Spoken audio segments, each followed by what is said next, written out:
Hello everyone, स्वागत है आप सभी का यशस्वी खान क्लासेस में। आज की क्लास में मैं झारखंड के जल संसाधन एवं प्रवाह तंत्र का दूसरा भाग के बारे में बतलाऊंगा। पिछले क्लास में मैंने झारखंड के पूरब की ओर बहने वाली नदियों के बारे में विस्तार से वर्णन किया था, जिसका लिंक आप इस वीडियो के डिस्क्रिप्शन बॉक्स में देख सकते हैं। आज की क्लास में मैं झारखंड की उत्तर की ओर बहने वाली नदियाँ और दक्षिण की ओर बहने वाली नदियों के बारे में विस्तार से बात करूंगा। तो फ्रेंड, अगर आपको ये वीडियो अच्छा लगे तो प्लीज़ लाइक कर दीजिएगा, और अगर आप चैनल में नए हैं तो सब्सक्राइब कर दीजिएगा, और कम से कम एक स्टडी ग्रुप में ज़रूर शेयर कीजिएगा। तो चलिए क्लास स्टार्ट करते हैं।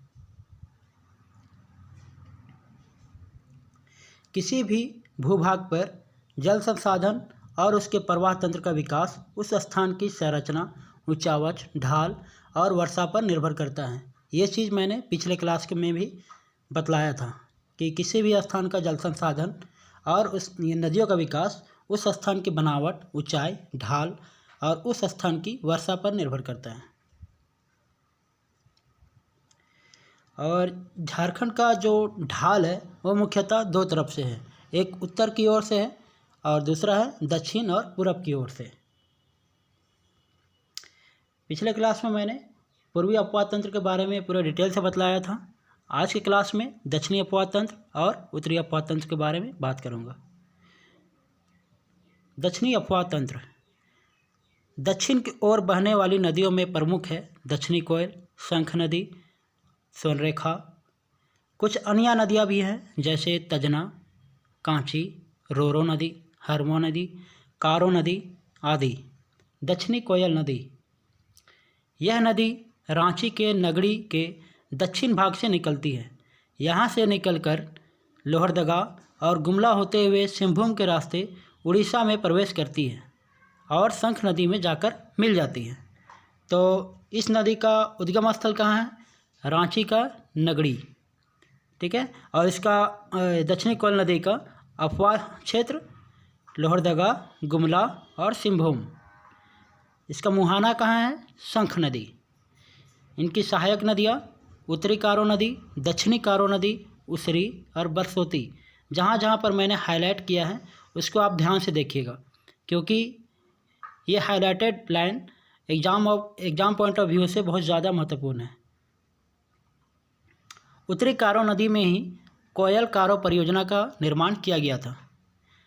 यह परियोजना 1974 में लाई गई थी, लेकिन जो है स्थानीय आदिवासियों के द्वारा घोर विरोध के कारण यह परियोजना जो है सो बीच में ही बंद कर दिया गया।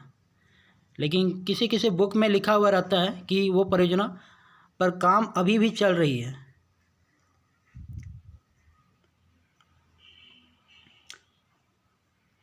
अगला नदी है शंख नदी। गुमला के चैनपुर नामक स्थान से यह नदी निकलती है।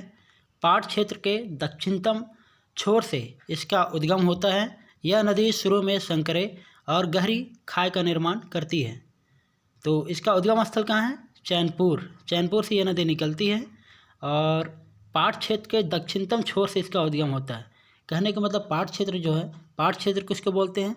जिसका चारों मतलब ये जो है पाट क्षेत्र के अंतर्गत आता है हम लोग का ये लोहरदगा, गुमला और फिर लातेहार का कुछ हिस्सा भी आता है।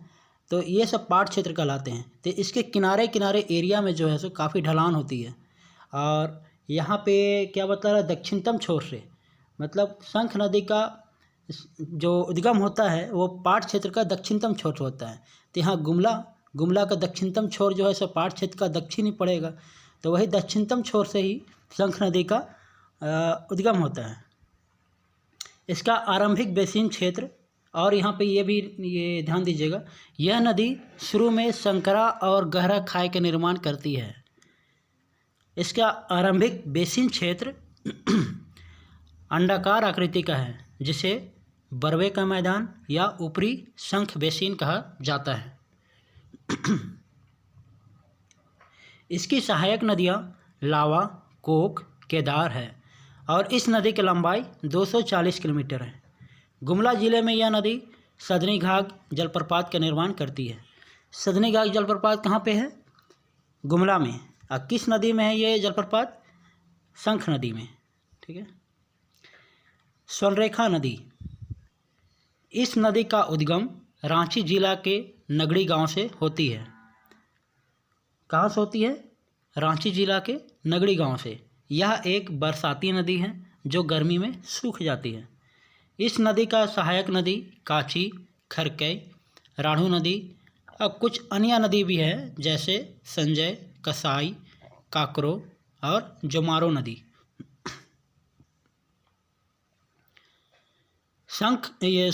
स्वर्णरेखा की कुल लंबाई 470 किलोमीटर है।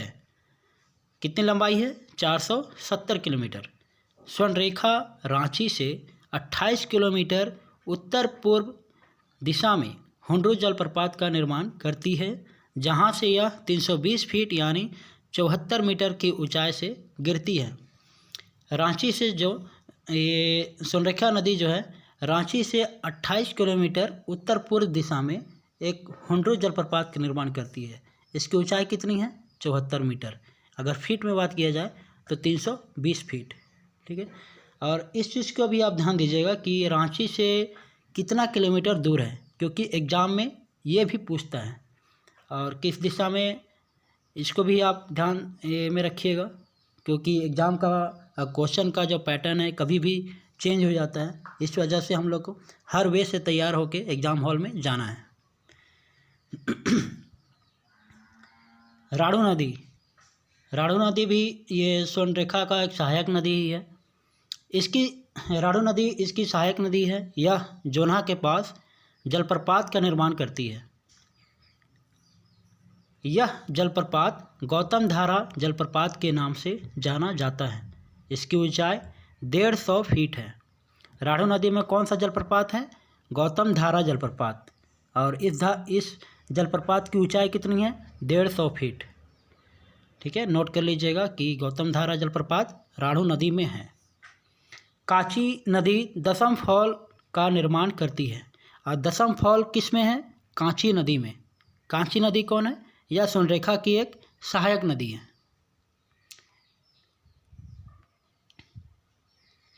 इसके अलावा दसम फॉल, यहाँ पे मिस्टेक से दसम फॉल टाइप हो गया है, यहाँ पे स्वर्णरेखा आप मान के चले। इसके अलावा स्वर्णरेखा की कुछ और भी विशेषताएं हैं, जैसे रेत में सोना मिलना। इसमें रेत में बालू में यहाँ पे सोना भी मिलता था पहले, लेकिन अब जो है सो मिलना काफ़ी कम हो गया है। स्वतंत्र रूप से बंगाल की खाड़ी में गिरने वाली झारखंड की एकमात्र नदी है। स्वतंत्र रूप से कहने का मतलब, यह झारखंड की एकमात्र ऐसी नदी है जो झारखंड से निकलकर बिना किसी नदी के संपर्क में आए हुए डायरेक्ट बंगाल के खाड़ी में जाकर विलीन हो जाती है।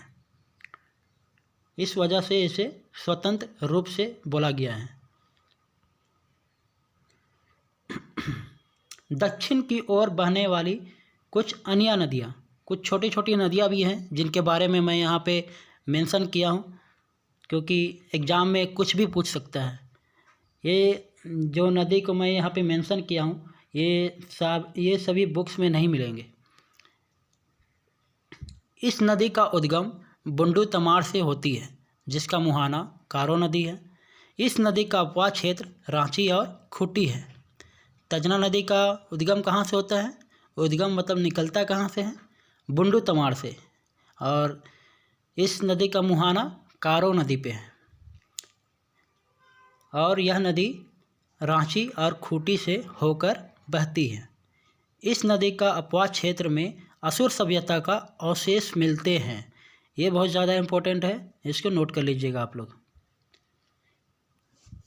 कांची नदी, यह नदी रांची के तमाड़ क्षेत्र से निकलती है और रांची से खूंटी होते हुए मूरी के पास स्वर्णरेखा में मिल जाती है। यहाँ पर मैंने स्वर्णरेखा, शंख और दक्षिणी कोयल को आप लोगों को मैप में दिखला देता हूँ, ताकि आप लोगों को बेहतर समझ आए कि ये नदी एक्चुअल में निकल कहाँ से रही है। क्योंकि मैप में देखने के बाद आप लोग पूरी तरह से क्लियर हो जाओगे।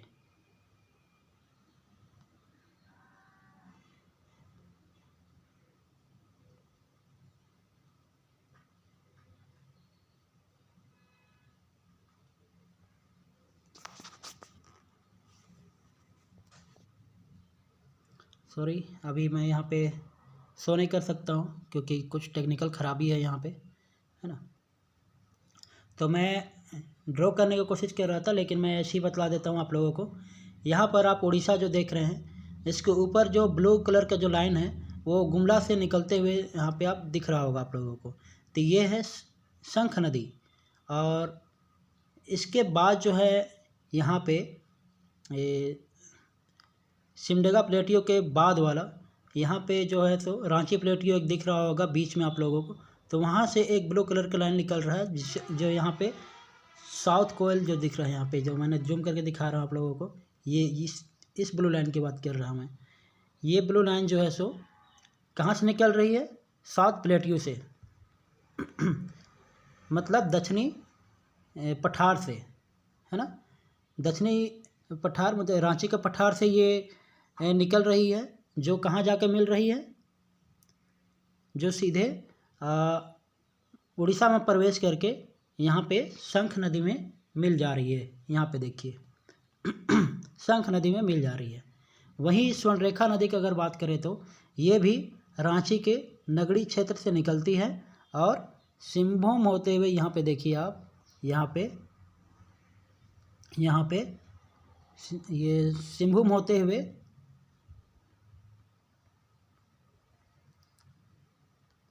सॉरी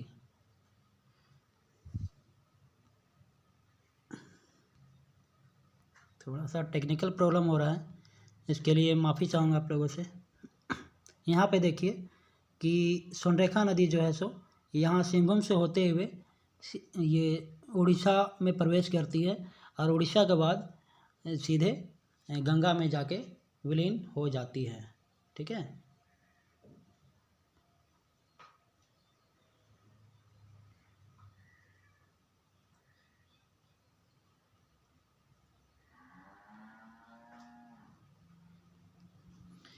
हम लोग आगे देखते हैं। तजना नदी हम लोगों ने देख लिया, कांची नदी भी देख लिया, है ना। कांची नदी को एक बार फिर से हम लोग देखते हैं। कांची नदी या ये स्वर्णरेखा का ये सहायक नदी है और इस नदी से हम लोग ऊपर ही पढ़े कि इस नदी में कौन सा जलप्रपात बना हुआ है? दसम फॉल बना हुआ है इस पे। और यह जो नदी है ये तमाड़ क्षेत्र से निकलती है और रांची खोटी होते हुए मूरी के पास स्वर्णरेखा नदी में मिल जाती है। कहाँ पर मिलती है? मूरी के पास स्वर्णरेखा से मिलती है। ठीक है। अगला नदी देखते हैं, रोरो नदी। यह नदी चाईबासा से निकलती है और पश्चिम सिंहभूम होते हुए कारो नदी में जाकर मिल जाती है। तो इसको याद करने के लिए एक छोटा सा मैंने ये ट्रिक सोच रखा है, वो चीज़ आपसे शेयर करता हूँ। रोरो नदी, रो रो कर चाय बनाया करो, रो रो से रोरो, चाय से चाईबासा, करो से कारो नदी। तो याद करने के लिए आप लोग अपने तरफ से भी कुछ ट्रिक लगा सकते हैं। ये मैंने यहाँ पे यही ट्रिक अपनाया है, इस वजह से मैंने आप लोग के साथ भी शेयर कर दिया। इस नदी का कुल लंबाई 58 किलोमीटर है। रोरो नदी के तट पर कौन सा शहर है? चाईबासा शहर है। अगला नदी है खरके नदी, एक पहाड़ी नदी है। यहाँ पर मैंने दक्षिणी झारखंड के जितने भी दक्षिणी नदियाँ हैं उसके बारे में पूरे डिटेल से यहाँ पर मैंने बात किया। और इसके बाद हम लोगों का बाकी रह गया है उत्तरवर्ती नदियाँ, मतलब उत्तर की ओर बहने वाली नदियाँ। तो हम लोग वो भी देख लेते हैं।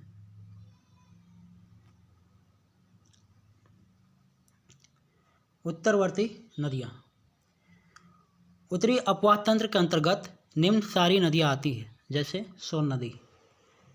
यह नदी मैकाल पर्वत के अमरकंटक पहाड़ी से निकलती है, जो झारखंड के पलामू एवं गढ़वा जिला से होते हुए बिहार में प्रवेश करती है और आगे जाकर गंगा में मिल जाती है।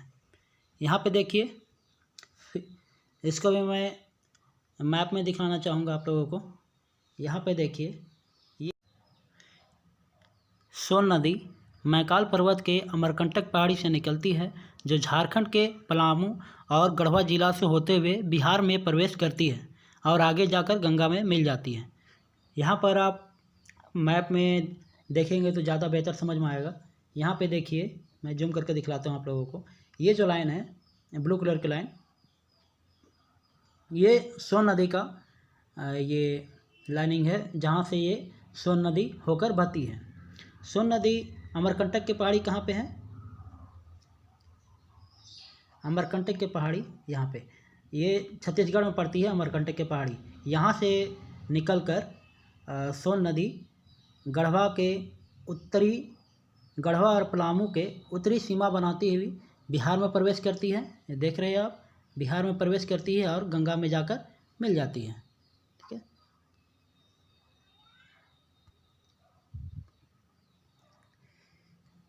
इस नदी की कुल लंबाई 784 किलोमीटर है, जिसका अपवाद क्षेत्र 9030 वर्ग किलोमीटर स्क्वायर है। 9030 वर्ग किलोमीटर है। ये जो क्वेश्चन है, ये जो लाइन है अपवाद क्षेत्र 9030 वर्ग किलोमीटर है, ये झारखंड के एक एग्ज़ाम में पूछा भी गया था, तो ये आप नोट कर लीजिएगा। सोन नदी का अन्य नाम क्या है? सोनभद्र और हिरण्यवाह। उत्तरी कोयल नदी, उत्तरी कोयल का उद्गम रांची पठार के मध्य भाग पिस्का से होता है, जिसका मुहाना सोन नदी है। मैप में देखते हैं हम लोग उत्तरी कोयल। यहाँ पे देखिए, यहाँ पे जो ब्लैक लाइनिंग जो मैंने किया है, वहीं से ये नदी निकलती है, उत्तरी कोयल नदी, और यहाँ पे पलामू के पास जाकर यहाँ पर मिल जाती है। देख रहे हो आप, वहाँ पर जाके उत्तरी कोयल सोन नदी से सॉरी ये उत्तरी कोयल जो है सोन नदी से मिल जाती है। यहाँ पर देखिए आप लोग,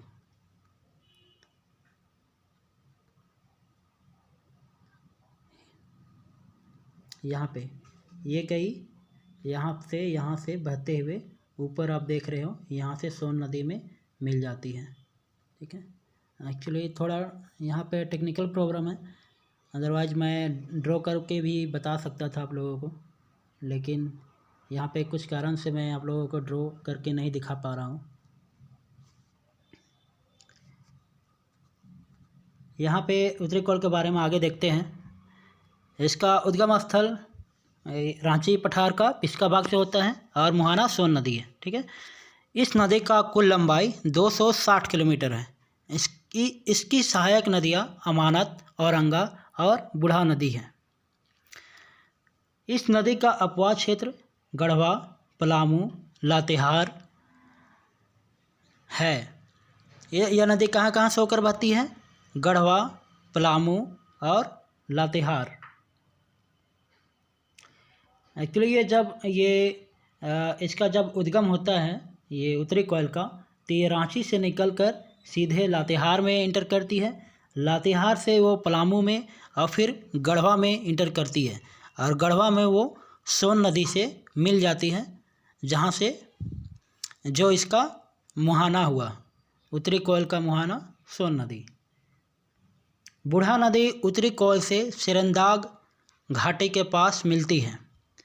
बूढ़ा नदी कौन है? यहाँ ये उत्तरी कोयल का ये एक सहायक नदी है।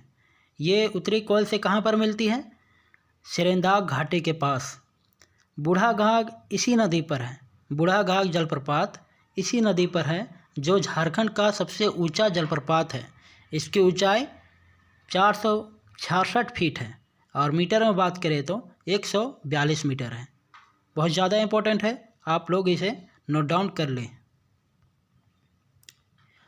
अगला नदी है औरंगा नदी। इस नदी का उद्गम लोहरदगा जिला के किस्को प्रखंड में स्थित बलदागा गांव से होती है। 60 किलोमीटर की दूरी तय करके उत्तरी कोयल में यह मिल जाती है। उद्गम स्थल कहाँ है? लोहरदगा जिला के किस्को प्रखंड के बलदागा गांव से। ये नोट कीजिएगा आप लोग। प्रखंड हमेशा पूछते हैं, गांव तो कभी पूछेगी नहीं आपको, इस चलते आप प्रखंड को ये कौन सा जिला से निकल रहा है और कौन से प्रखंड से निकल रहा है, इस चीज़ को आप लोग ध्यान दीजिएगा। इस नदी का कुल लंबाई कितनी है? 60 किलोमीटर, मतलब 60 किलोमीटर की दूरी तय करके यह उत्तरी कोयल में मिल जाती है। मुहाना कहाँ हुआ? मुहाना इसका उत्तरी कोयल में है। इसकी सहायक नदियाँ घाघरी, गोवा, नाला, सुकरी हैं। ये चारों नदियाँ अलग अलग हैं, घाघरी, गोवा, नाला, सुकरी। 7वीं पंचवर्षीय योजना के अंतर्गत मध्यम सिंचाई योजना का स्थल इसी नदी को बनाया गया था। कौन सा नदी? औरंगा नदी। 7वीं पंचवर्षीय योजना जब लाया गया था तो उस टाइम मध्यम सिंचाई योजना जो था इसी औरंगा नदी पर इम्प्लीमेंट किया गया था। इस नदी का अपवाह क्षेत्र लोहरदगा, लातेहार और पलामू है। यह जो है लोहरदगा से निकलती है, देन लातेहार में इंटर करती है और पलामू के पास उत्तरी कौल से मिल जाती है। अगला नदी है अमानत नदी। औरंगा नदी और अमानत नदी ये जो दो सहायक नदियां हैं उत्तरी कौल के, ये हमेशा ये झारखंड के एग्ज़ाम में पूछती है, तो इस वजह से इसको आप इजी में मत लीजिएगा। अमानत नदी, इस नदी का उद्गम स्थल चतरा जिला है। इस नदी का लंबाई 100 किलोमीटर है और यह नदी चतरा, लातेहार, पलामू से होते हुए उत्तरी कोयल में मिल जाती है। इस नदी की इसकी सहायक नदियाँ जमानिया यहाँ पे नहीं होगा, यहाँ पे जमुनिया होगा, आप सुधार लीजिएगा। जमुनिया, गैरो, साको, सलाही, पाटन है। अगला नदी है पुनपुन। यहाँ पे देखिए, ये इस मैप में इस सोन नदी के बारे में भी यहाँ दर्शाया गया है, उत्तरी कोयल को भी दिखलाया गया है और आगे जो हम लोग नदी पढ़ेंगे उसके बारे में भी यहाँ पे दिखलाया गया है, जो मैं एक एक करके बतलाऊँगा। यह नदी पलामू से निकलती है और गंगा में मिल जाती है। इस नदी की कुल लंबाई 200 किलोमीटर है। इसकी सहायक नदियाँ धारदा और मोरहर हैं। कौन सा नदी के बारे में बात हो रहा है देख लीजिए आप लोग, पुनपुन नदी। ठीक है, यह कहाँ से निकलती है? पलामू से। ये आप देख रहे हो पुनपुन नदी, ये हुआ, ये है पुनपुन नदी जो आप बीच स्क्रीन में देख रहे हो। ये पलामू के पास से निकल रही है और इसकी सहायक नदियां हैं धारदा और मोरहर। इस नदी का अपवाह क्षेत्र चतरा, औरंगाबाद, गया और पटना है। पुनपुन नदी को कीकट और बमागदी के नाम से भी जाना जाता है। ये जो है एग्ज़ाम में बहुत बार पूछा गया है और हमेशा पूछता भी है, इस वजह से इसको आप ज़्यादा ध्यान से देखेंगे और अपने नोट्स में इसको ये नोट डाउन कर लेंगे। अगला नदी है फल्गु नदी। यह छोटा नागपुर का उत्तरी भाग से निकलता है और आगे जाकर पुनपुन नदी में मिल जाता है। इसका मुहाना कहाँ पे है फल्गु नदी का? पुनपुन नदी। ये आप देख रहे हो यहाँ पे देखिए, फल्गु नदी जो है यहाँ से निकलती है और यहाँ पर जो है सो पुनपुन में मिल जाती है। ठीक है,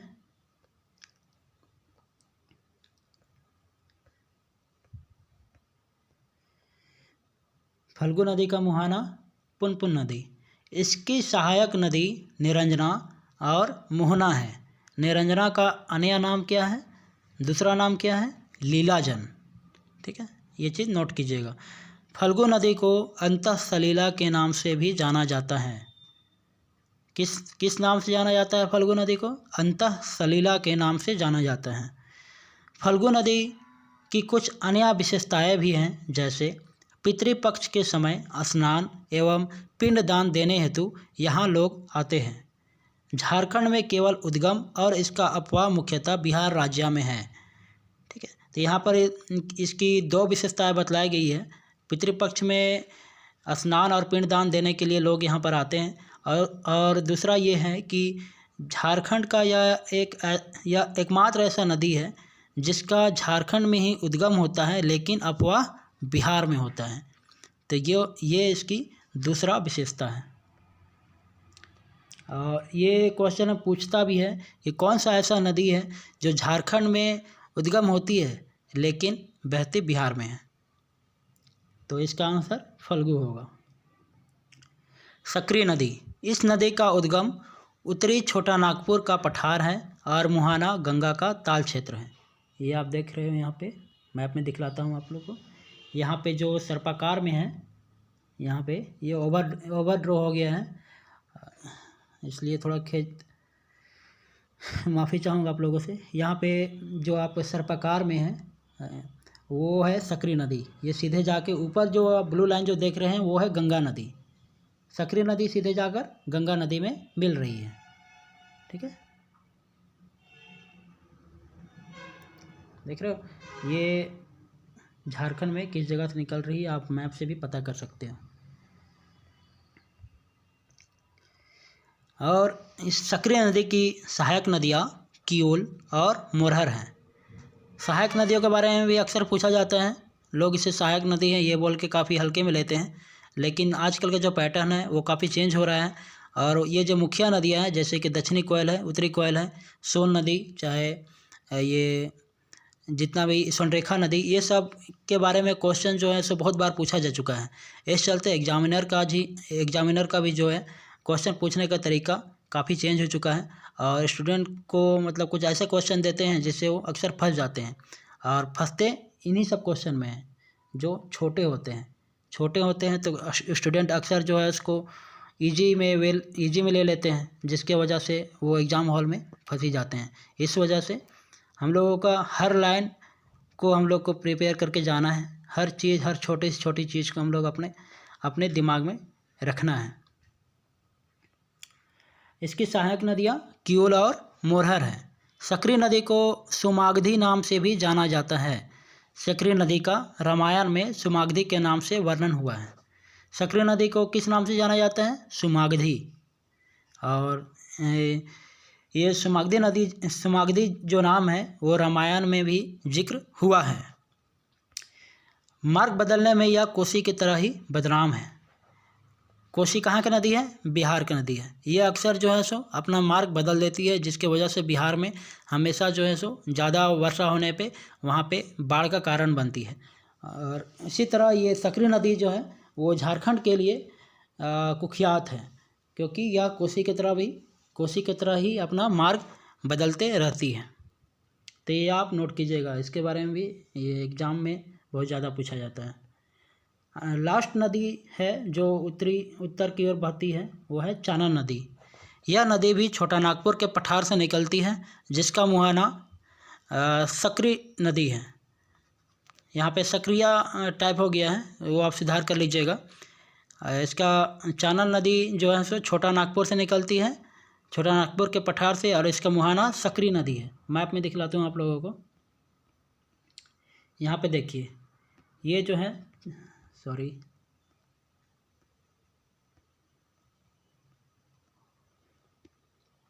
यहाँ पे देखिए, ये जो चानन नदी है वो यहाँ पे सकरी नदी में जाके मिल रही है।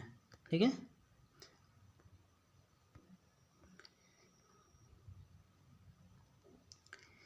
इस नदी का अन्य नाम पंचाने या पंचानन है। यह नाम किस लिए? क्योंकि यह 5 धाराओं से मिलकर बना होता है, इस वजह से इसका नाम पंचाने या पंचानन पड़ा। ठीक है, तो यहाँ पर हम लोगों का नदी जो है सो झारखंड के जितनी भी नदियाँ हैं वो यहाँ पे कंप्लीट होती है। और इतना मैं गारंटी के साथ कह सकता हूँ कि झारखंड का कोई भी एग्ज़ाम में इससे बाहर क्वेश्चन नहीं पूछने वाला है ना। और उम्मीद करूँगा कि आप लोगों को पूरी तरह से यहाँ पे समझ में आ भी गया होगा। तो मिलते हैं आप लोगों से नेक्स्ट क्लास में। और एक चीज़ मैं बता देना चाहता हूँ कि इस क्लास के बाद मैं अगला जो ये क्लास कराऊँगा उसमें ऑब्जेक्टिव प्रश्न होंगे, जिसमें करीब से करीब 30 से 35 क्वेश्चन होंगे जो नदियों से रिलेटेड होंगे। तो उम्मीद है कि आप सारे क्वेश्चन का जवाब देंगे। तो मिलते हैं आपसे नेक्स्ट क्लास में, तब तक के लिए बाय बाय, टेक केयर।